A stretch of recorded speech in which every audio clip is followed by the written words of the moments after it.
సరే ఇప్పుడు ఆపరేషన్ సింధూర్ కంప్లీట్‌గా ఆగిపోయినట్టేనా? అందుకని మోదీ గారు లేదు ఇది ఆగలేదు, ఇది కంటిన్యూ అవుతుందన్నట్టుగా ఆయన నిన్న మాట్లాడారు. అంటే మరి ఆపరేషన్ సింధూర్ ఆగకపోతే ఇంకా కాల్పులు జరిగే అవకాశం ఉందా? లేకుంటే ఈ ఒప్పందం అయింది. సీజ్ ఫైర్ కూడా అమలు చేశారు కాబట్టి ఇది కంప్లీట్‌గా ఈ నుంచి ఈ యుద్ధం అనేది ఇక జరగదు. కంప్లీట్ క్లోజ్ అయిపోయినట్టేనా సార్? ఇప్పుడు అది వివరం చెప్పలేం కదా. హ్మ్.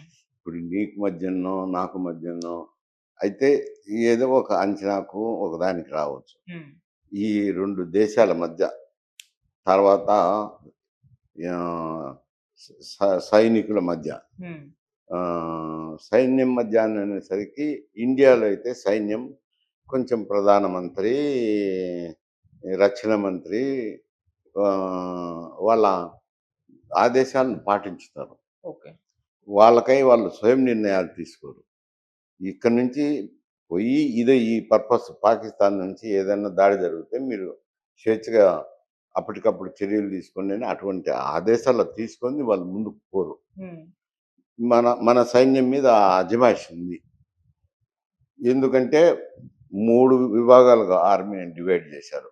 ఇంతకుముందు ఎప్పుడో 1947 తర్వాత స్వాతంత్రం వచ్చినాక కరియప్ప అనుకుంటాను. సై హ్మ్. మిలిటరీ చీఫ్‌గా ఉన్నప్పుడు పాకిస్తాన్‌లో మాదిరే సైన్యం కుట్ర చేసి ప్రభుత్వం కూల్చాలనుకున్నారు. ఓకే. అదేదో ప్రభుత్వం గ్రహించడము ఆర్మీని 3 విభాగాలుగా చేశారు. హ్మ్. నేవీ, ఆర్మీ, ఎయిర్ ఏ దానికి ఆ దానికి అధిపతులు. ఓకే. వీరి మీద కంట్రోలింగ్ బాడీ పెట్టారు. ముగ్గురు సైన్యాధిపతులు ఆ కౌన్సిల్‌లో ఉంటారు. రక్షణ మంత్రి ఇంకా హోంశాఖ సెక్రటరీ, రక్షణ శాఖ సెక్రటరీ హ్మ్. కార్యదర్శిగా ఉంటారు. చైర్మన్‌గా ఈళ్ళల్లో ఎవరు సీనియర్ అయితే వాళ్ళని చైర్మన్‌గా పెట్టుకున్నారు. ఓకే. అక్కడ నిర్ణయాలు తీసుకుంటారు. వీ ఒక్కరే ఉన్నారనుకోండి ఆర్మీ కమాండరే అన్ని విభాగాలకు అధిపతిగా ఉంటే హ్మ్. వాళ్ళు ఎప్పుడైనా నిర్ణయం తీసుకోరు. పాకిస్తాన్‌లో అదే పరిస్థితి ఉంది గదా. పేరుకు ఏదో ప్రధానమంత్రి పరిపాలన అనేది ఉంది గానీ, మొత్తం వ్యవహారం అంతా నడిపించేది సైన్యాధ్యక్షుడే గదా. హ్మ్. సైన్యంలో వాళ్ళకున్నే లుకలుకలు, వాళ్ళకేదైనా బలహీనతలు ఎప్పుడన్నప్పుడు ఇదే ఇటువంటి చర్యలన్నీ చేస్తుంటారు. ఓకే. అందుకని వాళ్ళకు మనకు తేడా ఉంది. ఈ ఇది అనుసరించే వీళ్ళు ఇప్పటికైతే సీజ్ ఫైర్ అన్నారు. హ్మ్. సీజ్ ఫైర్ అంటే యుద్ధం ఆగిపోయిందని గాదు. ఓకే. అక్కడ ఏదైనా ప్రొవొకేషన్ వచ్చిందనుకోండి, హ్మ్. లేదు ఎవడైనా టెర్రరిస్ట్ వచ్చి దాడి చేసినారనుకోండి, మళ్ళీ తప్పకుండా ఉంటుంది ఇంట. ఓకే. సార్ మీరు ఇంతకుముందు అన్నట్టు అంటే చాలా మంది దీన్ని కంటిన్యూ చేస్తేనే బాగుంటుంది. సీజ్ ఫైర్‌ని యాక్సెప్ట్ చేయలేదు చాలా మంది జనాలు. వాళ్ళ మనోభావాలు కూడా దెబ్బతిన్నాయి. చాలా మంది పోస్ట్‌లు కూడా పెట్టారు. ఎందుకు భారత్ వెనక్కి తగ్గింది? ఇప్పటివరకు భారతే కదా బెటర్ పొజిషన్‌లో ఉంది. ఇదే ఊపులో పూర్తి స్థాయిలో ఉగ్రవాదాన్ని నాశనం చేసి ఉండాల్సింది. పీఓకేని భారత్‌లో కలిపేయాల్సి ఉండాల్సింది. అలా అటువంటి పోస్ట్‌లు పెడుతున్నారు. సో, అది పాసిబుల్ అయ్యే అవకాశం ఉంది. కానీ భారత్ వెనక్కి తగ్గిందంటున్నారు. మరి దీన్ని అట్లా కాదు. మీరెలా చూస్తారు? కాదు వాళ్ళు వ్యూహాత్మకంగానే హ్మ్. ఈ ఈ యుద్ధంకి సంబంధించిన విశ్లేషణ ఉండాలి గదా. అవును. ఊరికే మనం కూర్చొని ఇక్కడ దాడి పొడిగించుంటే సరిపోయిండు. ఆక్యుపైడ్ కాశ్మీర్‌ని ఆక్రమించుంటే సరిపోయిండు. హ్మ్. వాళ్ళని నాశనం చేయడానికి ఆడ ఉండాలి గదా. వాళ్ళ స్థావరాలు ఎక్కడైతే ఉండాయో, ఆ స్థావరాల మీద అటాక్ జేసినారు. ఆ హ్మ్. స్థావరాలన్నీ ధ్వంసం చేసేసినారు గదా. మళ్ళా వాళ్ళ ఆ స్థావరాలు ఏర్పరచుకోవాలంటే టైం పడుతుంది. ఓకే. అంత ఈజీ కాదు. ఎందుకంటే చాలామంది నాయకులు గూడా ఆహ్, 5 రకాల దానికి సంబంధించిన 5 మంది నాయకులు పోయినారు. హ్మ్. ఒక దాంట్లో నాయకుడు తప్పించుకున్నారు గానీ, ఆయన బామర్దులు, తర్వాత తమ్ముడు అందరూ ఓహ్! 10 మంది దాకా చనిపోయినారు కదా హ్మ్. అనుచరులు. అతను అతనేమైంది తుదకు ఎవరు లేకుండా పోయినారు. నేను ఇది చిన్న బాగుండు అనే కార్యదర్శికు హ్మ్. వచ్చినాది అనంటే నా ఆర్గనైజేషన్ కూడా కిల్ అయినట్టే కదా. హ్మ్. అది అంత మేరకు ఉగ్రదాడి జరిగింది. ఉగ్రదాడి జరిగినప్పుడు ఉగ్రవాదులను దాడి చేసినాము. పాకిస్తాన్ మీద అని చెప్పడం లేదు కదా. హ్మ్. అందుకు ఈ యుద్ధం జరిగితే అది ఆర్థిక పరంగాను, హ్యూమన్ లాస్ అయితేనేమి, సైన్య పరంగాను రకరకాలు ఉండాయిలే సమస్యలు. ఓకే. ఏదో కొంచెం అయన్నీ పూర్తి యుద్ధతంత్రం తెలియదు. అక్కడ లోపల ఏం జరిగిందో తెలియనోళ్ళు మాట్లాడే మాట. అలాగే సార్ దీనిపైన కంప్లీట్ ఒక క్లారిటీ కేంద్రం ప్రజలకి ఇవ్వాల్సిన అవసరం ఉంది అని కూడా ప్రతిపక్షాలు విమర్శలైతే చేస్తున్నారు. అంటే ఏం జరిగింది? ఏం ఒప్పందం జరిగింది? ఎందుకు ఆపేయాల్సొచ్చింది? దీనిపైన చర్చలైతే జరగాలని కూడా వాళ్ళు అంటున్నారు. మరి అటువంటి పార్లమెంట్‌లో చేస్తారా? చర్చ ఎందుకంటే మనం ప్రజాస్వామ్య దేశం కాబట్టి ఏం జరిగినాదో పార్లమెంట్ వివరిస్తే ప్రజలకు వివరించినట్టే. హ్మ్. అందుకు సమావేశం చేయించండి. మీరేం జరిగినాదో చెప్పండి అని చెప్పి డిమాండ్ చేస్తున్నారు. అది రాజకీయ పక్షాలు జనరల్‌గా డిమాండ్ చేసేది. ఇంత జరిగిన తర్వాత పార్లమెంట్‌ను సమావేశపరచమని డిమాండ్ చేయడంలో తప్పు లేదు. ఓకే. మీరు డిమాండ్ చేసినప్పుడు కొన్ని ఈ యుద్ధంలో ఎట్టుంటాయంటే కొన్ని విషయాలు చెప్పగలిగినటుంటాయి, చెప్పలేనిటుంటాయి. హ్మ్. అవి చెప్తే తప్పేమిటి అని కొందరు విశ్లేషించొచ్చు. చెప్పినప్పుడు మన రహస్యాలు శత్రువుకు తెలిసే అవకాశం ఉంది.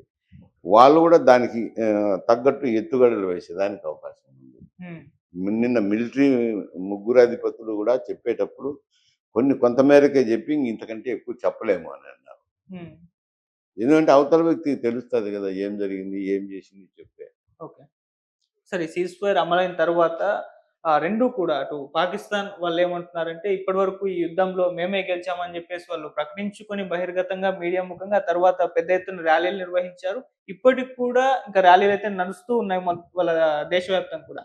ఇటు మోదీ గారు కూడా నిన్న మాట్లాడారు. మనమే గెలిచాం ఈ యుద్ధంలో అని జెప్పేసి ఆయన కూడా ప్రకటించేసుకున్నారు. సో, ఇప్పటివరకు జరిగిన పరిణామాల ప్రకారం చూసుకుంటే ఎవరిది విజయం? మీ ఒపీనియన్స్? ఈ ఏ ఏ ఏ వాళ్ళు ఇతర దేశంలో జరిగే అంతరంగిక సంఘటనల గురించి నేను కామెంట్ జేయడం అంత బావుండదు. ఓకే. కాకపోతే మనమే బహిర్గతంగా చూస్తన్నాము. హ్మ్. అన్ని అన్ని డ్రోన్‌లు వేస్తే హ్మ్. ఆహ్, ఆ డ్రోన్‌లు ఏమన్నా ఒక్కటన్నా పేలిందా వాళ్ళ లక్ష్యాల మీద? అన్ని మధ్యలోనే కూల్చేసినారు. ఏదో ఒకటో రెండో జరిగిండొచ్చు గానీ, హ్మ్. 400 డ్రోన్‌లు ఉపయోగించితే ఒక్కటి గూడా లక్ష్యాన్ని ఛేదించలేదు గదా! ఏదో మధ్యలో కూలిపోవడము, ఆ శకలాలు పడి కొంత డ్యామేజ్ అవ్వడము, హ్మ్. కాల్పుల్లో డ్యామేజ్ అవ్వడమో జరిగిందంతే. వాళ్ళ విజయం ఏముంది? వాళ్ళ దేశం మీదికి మధ్యలోకి వెళ్లి స్కడ్ మిసైల్స్‌తో దాడి చేయడం అంటే ఇంక అంతకంటే అవమానకరమైన సంఘటన ఏదుంది? హ్మ్. దాన్ని అంతకంటే మేం గెలిచినాం అని చేసుకోవటం అంటే, ఈ అక్కడ మిలిటరీ రూలు. మీరందరూ వచ్చి చేయాల్సిందంటే చేస్తుంటారులే. అది ద ఆ దేశంలో అంతరంగికంగా జరిగే మనం కామెంట్ చేసేదానికి లేదు. దాని వాళ్ళు విజయోత్సవాలు అనే దానికి ఏ అవకాశం లేదు గదా! వాళ్ళ దేశం మధ్యలోకి పోయి స్కడ్ మిసైల్ చేయడము అనంటే హ్మ్. చిన్న విషయం కాదు గదా! అవును. మనుషులు లేకపోకుండా మన ప్రాంతంలోనే ఉండి, వాళ్ళ ప్రాంతంలో ఉన్న 9 ఉగ్రవాద శిబిరాలను ధ్వంసం చేయడం అనేది చిన్న విషయం గాదు గదా! హ్మ్. అలాగే 8 ఎయిర్‌పోర్ట్‌లను ధ్వంసం చేయడం గూడా చిన్న విషయం గాదు గదా! హ్మ్. మన దాంట్లో ఏం జరిగింది నష్టం? ఏవో చిన్నయి అక్కడక్కడ ఇళ్ళల్లో కొంత ఈ ఈ సైనికులు ఉపయోగించిన బార్డర్‌లో ఉపయోగించిన ఆయుధాల వల్ల కొన్ని ఇళ్ళల్లో కొంత కొంత చిన్న చిన్న డ్యామేజ్‌లు జరిగినాయి. అంతకంటే ఎక్కువేం లేదు గదా! ఓకే. సరే ఇటు ట్రంప్ అంటే అమెరికా వైఖరి పైన కూడా కొన్ని సందేహాలు ఎక్స్‌ప్రెస్ చేస్తున్నారు. అంటే భారత్ నుంచి పాకిస్తాన్‌ని కాపాడడానికే ఈ ఒప్పందం వీళ్ళిద్దరి మధ్య చేశారు. అటు లోపాయికారిగా అని చెప్పేసి ట్రంప్ పైన కూడా సోషల్ మీడియాలో విపరీతంగా పోస్ట్‌లయితే అంటే పెడుతున్నారు. అనవసరంగా ట్రంప్ ఇన్వాల్వ్ అయ్యి ఇటు పాకిస్తాన్‌కి మద్దతు తెలిపి భారత్ నుంచి కాపాడాడు అని చెప్పేసి. ఆ రకంగా చూడొచ్చంటారా అసలు? పాకిస్తాన్‌ను కాపాడాలని కాదు గదా! హ్మ్. అక్కడ పాకిస్తాన్ సమస్య కాదు. ఓకే. ఇద్దరు రెస్ట్‌లైన్ చేయండి, శాంతి కుదిరించుకోండి అనే సలహానే అతనిది ఇద్దరికీ ఇచ్చినారు. హ్మ్. సరే వాళ్ళ డీజీఓఎం మాట్లాడినాడు కాబట్టి మాకు సిమ్లా ఒప్పందం ఉంది కాబట్టి మేము దాటిపోలేం కాబట్టి మేమేం మాట్లాడుకుంటామని మాట్లాడుకున్నారు. మాట్లాడుకున్న తర్వాత విరమణ. సార్ ఈ కాల్పుల విరమణ ఇదైతే జరిగిపోయింది. అంటే ఆపేశారు. అటు పక్కనే మనం చాలా నిర్ణయాలు అంటే ఉగ్రదాడి జరిగిన తర్వాత తీసుకున్నాం. సింధు నదీ జలాలు ఆపడం గానివ్వండి, లేకుంటే వాళ్ళ వీసాలు రద్దు చేయడం, పాకిస్తాన్ వాళ్ళందరినీ పంపించడం. ఈ రకంగా ఆర్థికంగా వాణిజ్యపరంగా పాకిస్తాన్‌ని తీవ్ర స్థాయిలో దెబ్బతీశారు. ఇప్పుడు వీటి పరిస్థితి ఏంటి? వీటిని కూడా ఏమన్నా క్యాన్సెల్ చేస్తారా? అవన్నీ అట్లే ఉంటాయని చెప్పారు గదా! హ్మ్. ఓన్లీ యుద్ధం మాత్రం సీజ్ ఫైర్ మాత్రం ఉంటుంది. హ్మ్. మిగతా కండిషన్స్ ఏవైతే ఉగ్రదాడి జరిగిన తర్వాత సింధు జలాలను నిలిపివేయటం గానీ, హ్మ్. పాకిస్తాన్ వీసాలను వాళ్ళను వెనక్కి పంపించడము, వారి వీసాలు రద్దు జేయడము, అవన్నీ అట్నే అమల్లో ఉంటాయి. అవి హ్మ్. వెనక్కి తీసుకోలేదు. హ్మ్.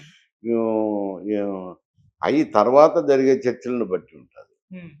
ఇప్పటికైతే ఓన్లీ సీజ్ ఫైర్ మాత్రమే ఉంది. ఓకే. అండ్ భారత్‌లోకొచ్చి దాడి చేసిన టెర్రరిస్ట్‌ల పట్టుకోవడం అంటే వాళ్ళు పాకిస్తాన్‌లో ఉన్న ఇప్పుడు అదే ఎక్కడున్నా కదా! సరే పట్టుకోవాల్సిన ప్రయత్నం అయితే చేస్తారు. అంటే ఈ ఆపరేషన్ అంటే సింధూర్ పేరుతో ఇప్పుడు హ్మ్. అదే కదా డిమాండ్. హ్మ్. ఇప్పుడు ప్రధానమంత్రి పెట్టిన డిమాండ్ ఏమిట్రా అనంటే, పాకిస్తాన్ ఆక్యుపైడ్ కాశ్మీర్‌ను మాకివ్వాల్సిందే. అవును.